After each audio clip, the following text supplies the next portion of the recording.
Khairatabad MLA Danam Nagender party ఫిరాయింపుల కేసుపై speaker గడ్డం ప్రసాద్ విచారణ ప్రారంభమైంది. దానం నాగేందర్పై అనర్హత వేటు వేయాలని 2 అఫిడవిట్లు దాఖలయ్యాయి. దానం నాగేందర్పై బీఆర్ఎస్ ఎమ్మెల్యే పాడి కౌశిక్ రెడ్డి, బీజేఎల్పీ నేత మహేశ్వర్ రెడ్డి అఫిడవిట్లు దాఖలు చేశారు. ఈ నేపథ్యంలో పాడి కౌశిక్ రెడ్డి వేసిన అఫిడవిట్పై స్పీకర్ గడ్డం ప్రసాద్ విచారిస్తున్నారు. బీజేపీ మహేశ్వర్ రెడ్డి అఫిడవిట్పై మధ్యాహ్నం 12 గంటలకు విచారించనున్నారు. మరోవైపు పాడి కౌశిక్, ఏలేటి మహేశ్వర్ రెడ్డిని దానం అడ్వకేట్లు క్రాస్ ఎగ్జామినేషన్ చేస్తున్నారు. అయితే తాను బీఆర్ఎస్లోనే ఉన్నాను అని దానం నాగేందర్ ఇప్పటికే కౌంటర్ దాఖలు చేశారు.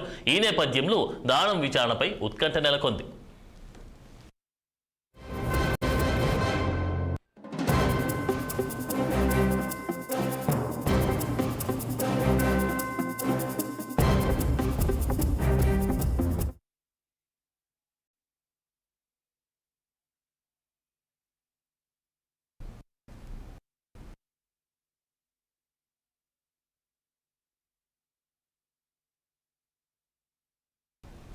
తిరుమల శ్రీ వెంకటేశ్వర స్వామి పవిత్ర ప్రసాదం